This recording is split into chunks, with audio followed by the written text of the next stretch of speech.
Tamaşaçılar, hər vaxtınız xeyir olsun. Fitanat limonadlarının baş sponsorluğu ilə Çarə efirdədir. O ki qaldı bizim baş sponsorumuz olan Herbaflora şirkətinə 180 adda məhsul istehsal edir ki, bu məhsulların əksəriyyəti insan sağlamlığına xidmət edir və bu məhsullar bütün apteklərdə demək olar ki, satılır. O cümlədən də elə məhsullar var ki, bunlar marketlərdə də var, elə fitanat limonadlarının özü kimi və bir də bir neçə məhsul var ki, bunlar apteklərdə və mağazalarda satılır. Bunlara aiddir xınalar. Fitaton 1, Fitaton 2 və Fitaton 3 xınaları ki, yeni məhsul olaraq bir çox xəstəliklərdə, dəri xəstəliklərində, saç dökülməsində və sebariya xəstəliyində gözəl nəticə almaq olar. Həmçinin də ayaqda, əllərdə olan göbələklər üçün yaxşı nəticə verir. Belə ki, Fitaton 1 rəngsiz olduğundan kişilər də bundan istifadə edə bilər. Qorxmadan istifadə edin, dərinin hər hansı bir yerinə vursaz, heç bir rəng almaz. Yalnız əvvəlcə istifadə etməmişdən qabaq yazını oxumaq lazımdır, üstündəki yazını oxumaq lazımdır. Belə ki, istifadə qaydalarında dəqiq əməl olunanda çox gözəl nəticə almaq olur. Hər bir qutunun içərisində 3 paket var ki, bu paketlər də 1 aylıq müalicə vasitəsi üçün nəzərdə tutulub. Əziz tamaşaçılar, Çarə efirdədir. Telefonumuz 510-0204 və 69-74 SMS ünvanımız açıqdır. Qonaqlarımızla sizə təqdim edirəm. Qonaqlarım bugün Ulduz xanım Hüseynova, fitoterapevt, Bənövşə Yaşıl aptekinin sahibəsi və SMS-lərin bir neçəsi də müraciət edirsiniz ki, Ulduz xanımı necə görmək istəyirik. Nömrəni xatırladıram, 492-2953, 492-2953 Bənövşə Yaşıl aptekinin nömrəsidir. Yəni, bu nömrəyə zəng vurmaqla siz Ulduz xanımla əlaqə qura bilərsiniz. 492-2953. O ki, qaldı İkinci xanım Məlahət Dadaşova. Məlahət Dadaşova bilirsiniz ki, həkim kosmetoloqdur. Dəfələrlə bizim verilişimizdə iştirak edir və bugün də elə həkim kosmetoloq kimi öz fəaliyyətini davam elətdirir və verilişimizdə də inşallah öz ağıllı və gözəl və çox təsirli məsləhətləri ilə sizə xidmət göstərəcək və Herbaflora şirkətinin nümayəndəsi Həkim Füzuli Hüseynov bugün qonağımızdır.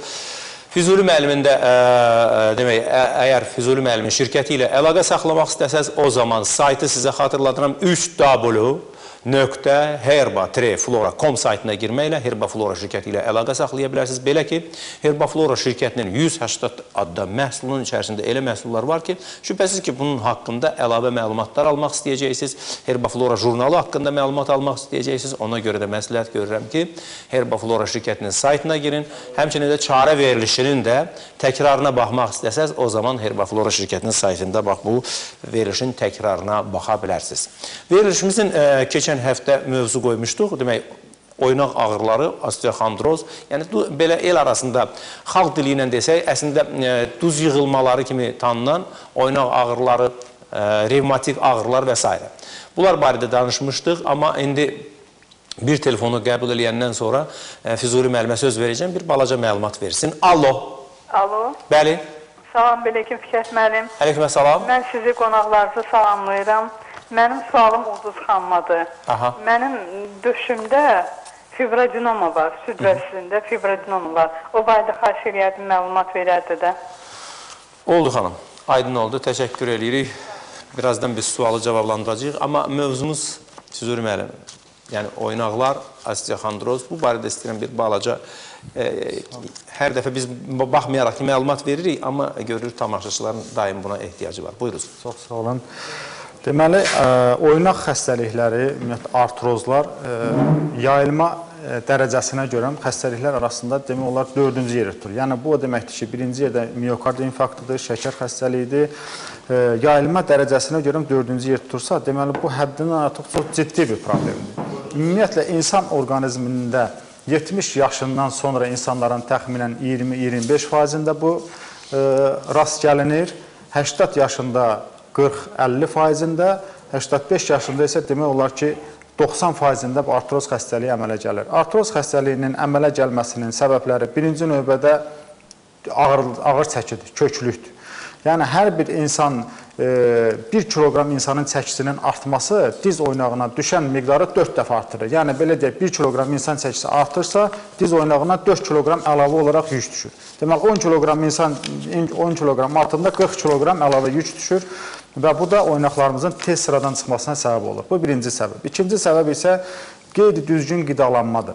Yəni, qeyri-düzgün qidalanma buna deyirlər ki, qəbul olunan qida ilə xaric olunan enerjinin balansı pozulur. Yəni, insan həddindən artıq yağlı, karbohidratlı, nizamsız olaraq qida qəbul edir və nəhayətdə maddələrin mübadilləsi pozulur.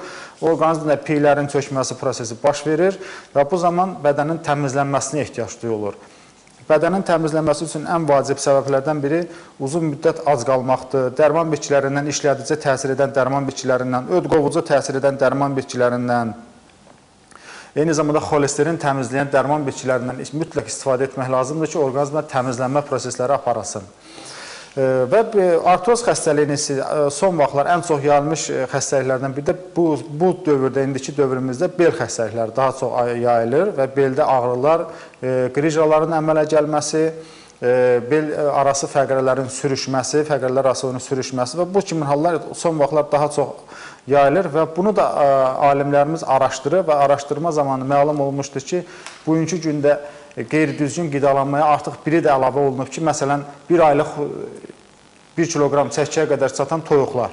Yəni, bunlarla çox qidalanma zamanı orqanizmdə fəqrələr arası demək olar ki, əzələ qatı o qədər zəifləyir ki, yüngül bir zərbədən fəqrələr arası yırtıqlar əmələ gəlir. Və bunu da hörmətli tamaşaçılar mütləq nəzərə almaq lazımdır ki, qidalanan zamanda təbii qidalara üstünlük vermək lazımdır. Məsələn, ən azı bu toyuqlardan biraz budlardır, bu toyuqlardır ki, hormonlarla bu dərəcəyə qədər kökəldilir, çatdırılır və bu da bizim orqanizmdən mütləq öz təsirini göstərməmiş olmaz. Bir dənə adi bir araşdırmanın nəticəsində deyim, məsələn, Şveysariyada insanlar 40 ilə çatanda onların qəbirlərinin yerini dəyişdirirlər. Çünki 40 ilə çatandan sonra hamısı çürüyür. Amma indiki dövrdə qəbirləri açırlar, görürlər 40 il tamam olub, amma qəbir çürümür. Nəyə görə? Tərkibində olan stabilizatorlar. Çox qəribə. Stabilizatorlar bu çürüməyə də təsir edir. Yəni, məhsulların miqdarını uzadırlar. Məsələn, saxlama müddətini uzadırlar 1 il, 2 il, 3 il bəzi məhsullar. Bunun üçün onun tərkibində stabilizatorlar vurur və bu da insan orqanizminə təsir edir. Bundan əlavə insan orqanizmə təsir edir. Məsələn, bu içəcəklər, qazlı içəcəklər hazırlanır. Bizim Azərbaycan bazarımızda da var. Təbii inqridiyentlərdən istifadə olunmur.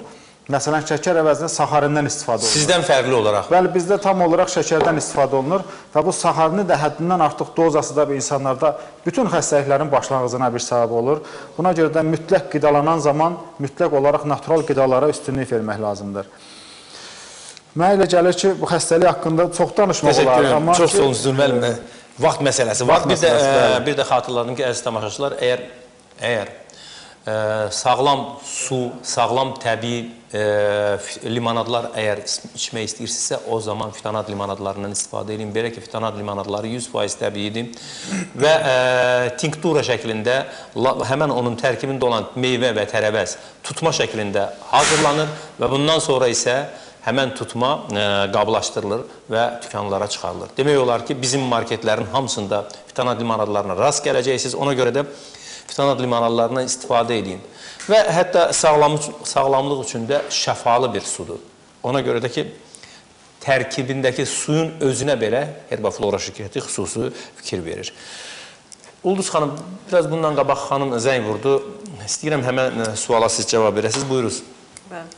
Yəni, xanım maraqlanırdı ki, onda döşündə fibroadenoma var, yəni ona görə məsləhət almaq istirdi, məlumat almaq istirdi. Yəni, demək istəyirəm ki, fibroadenoma, yəni qorxuzmaq istəmirəm, yəni döşdə olan o düyünlərdən demək olar ki, ən bərki, yəni biraz ən ciddisi sayılır, ciddi müalicə lazımdır. Demək, əsas odur ki, yəni yoxlama zamanı əgər həmin o fibroadenomanın ətrafı, yəni tamlığı tamdır, hamardırsa, nahamar deyilsə, qorxulu deyil. Yəni, müalicə oluna bilər, hələ cərrahi əməliyyatı getməyə bilər. Amma əgər artıq fibroadenomada artımlar varsa, nahamardırsa, onda mütləq cərrahi müraciət etmək lazımdır. İndi, yəqin ki, bunda hamardır, hələ əməliyyata getməyib. Ümumiyyətlə, bu fibroadenoma kimdə endokrin, hansı qadınlarda daha çox baş verir? Yəni, olur ki, əvvəl mastiopatiyaları olur, vaxtında üstünə düşmürlər, müalicə olunmurlar. masiopatiyalardan, yəni döş vəsində olan böyümələr olur, çox kiçik şəkildə səpələnmiş halda kiçik-kiçik düyünlər, yumrular olur. Yəni bunun üstünə vaxtına düşmədikdə artıq orada kistalar da əmələ gəlir, sonra fibroadenoma da əmələ gəlir. Yəni lap ilkin vaxtda üstünə düşmək lazımdır. Bu endokrin sistemin demək pozulması ilə əlaqədar olan bir xəstəlikdir əsas. Bu bir. İkinci, irsi meyilli olan, irsiyyətdən meyilli olan qadınlarda əmələ gəlir və buna stres də çox təkan verir. Beləliklə, əsas neuroendokrin pozuntular nəticəsində əmələ gəlir və orqanizmdə maddələr mübadiləsi pozulduqda bu da xəstəliyin sürətlə inkişafına səbəb olur. Ona görə də mütləq fibroadenoması olan xəstələr mütləq birinci növbədə zobu yoxlatmalıdırlar və ümumiyyətlə ginekologiyada tam müayinə olunmalıdırlar. Yəni bunlarda bütün ginekoloji problemlər normallaşdırılmalıdır. Eyni zamanda əgər zob varsa, zoba görə müalicə almaq lazımdır. Və fibroadenoma, masiopatiyanın özünə görə də müalicə ala bilər. Belə müalicələrdən, yəni yodlu preparatlardan, yəni dərman bitkilərdən istifadə etmək lazımdır. Əlbəttə, indi o zobu yoxlatdıracaq, onda olan, qanda olan hormonların miqdarını öyrənmək şərti ilə dərman bitkilərindən istifadə edə bilər. Dərman bitkiləri həm antioksidant dərman bitkiləri, həm də qadınlarda neyrohumoral tənzimləmə verən, yəni əsas normallaşdıran dərman bitkiləri var ki, onlardan istifadə edə bilər. Belə bitkilərdən dəmərotun şirəsini biz deyə bilərik, meşə çiçəkləyinin köklərini deyə bilərik, pitrağın kökləri, həm at pitrağı, həm də adi pitraq, onlardan istifadə edə bilər, onlardan dəmləmələr şəklində istifadə edə bilər. Eyni zamanda badiyanın cövhəridir. Bunlardan mütləq antioksidant, yəni şişlərə qarşı olan bitkilərin cövhərlərindən, ekstraktlarından mütləq hər hansı birin və yaxudsa ikisinin bir yerdə istifadə edə bilər. Çaqa bitkisinin preparatlarından, yəni onun ekstraktları da var, sulu dəmləmələri də var, bayzamları da var. Onlardan istifadə etmək lazımdır. Yəni müalicəsi 5-6 ay davam edir və bununla yanaşı xalq təbabəti üsullarından biz dəfələrlə demişik, çuğundurdan hazırlanan müxtəlif məhlullar var, reseptlər var, onlardan istifadə etsin. Qara turpdur, çuğundur şirəsidir, kök şirəsidir, balqabaqdır, qara çörək otudur. Bunu gündəlik olaraq mütləq qida rasionuna daxil etsin. Ətdən, ət məhsullarından, yağdan, şokolad, kofe bunlardan uzaq olmaq lazımdır. Günəşin altında çox olmaz. Kimin iş yeri, məsələn, isti yerdədir, peçlərin arxasındadır, çörək pişirmə, belə yerlərdə bunlar işləməməlidir. Və həmin fibroadenoma olan sahədə əl-qolların çox hərəkət etməməlidir. Yəni, bütün kompleks müalicə isə müalicə var. Bir də görsən ki, 3 aya, 5-6 aya sorulub gedə bilir. Təşəkkür edirəm, çox sağ olun. Mən istəyirdim ki, şübhəsiz ki, mövzumuz oynaq ağrıları idi, amma tamaşaçımız belə sual verdi. Mən ona görə çalışdım ki, buna cavab verəsiniz.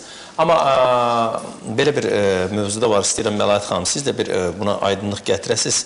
Məsələn, SMS-lərin içində yazıb salam doktor, mənim sifətimdə yalnız yanaq ətrafında çirkli səpkilər var. Bu nədən ola bilər? Bax, bu nədən ola bilər məsələsini ən azı bir neçə nədən deyin, zəhmət olmasa. Çünki mən dəfələrlə aydınlaşdırıram tamaşaçılarımıza ki, yəni biz nədən ola bilərə əgər vaxt ayırsaq, o zaman bizim verilişimizin vaxtı ən azı 6 saat olmalıdır. Yəni 5 saat deyil, 1 saat deyil, 1 saat deyil, ən azı 5-6 saat olmalıdır. Amma siz yaxşı olar ki, bir müayinə keçəsiz, müayinədən sonra artıq dəqiq təyin oluna ki, sizdə bu xəstəlikdir, o zaman biz xalq təbabəti üsullarından müalicə vasitələrini deyək və yaxud da ki, kimin yanına getmək lazımdır, bunu da məsləhət görə bilərik. Buyurunuz, Məlahət xanım.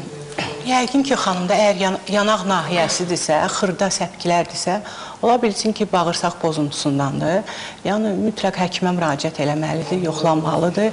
Yəni, Ulduz xanımgilə də müraciət eləyə bilər. Onlarda dəqiq məlumat verilir.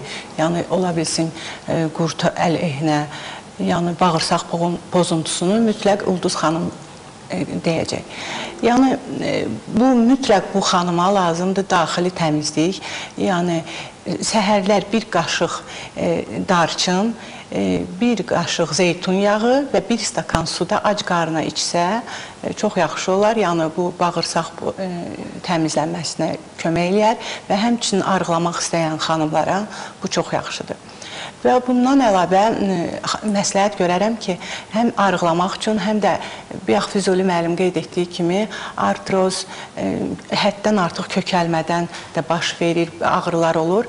Yəni arıqlamaq çox məqsədə uyğundur. Belə bir salat təklif edərdim. Ev şəraitində hazırlasın xanımlar.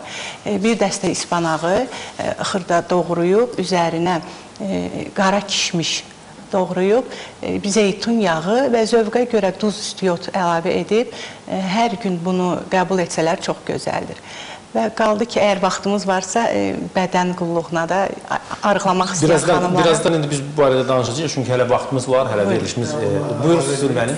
Deməli, o yanaqdakı səpkilər bəzi vaxtlar həqiqətdə tamaşaçılar bilmir, kosmetoloqa müraciət eləsin, yoxsa həkimə müraciət eləsin.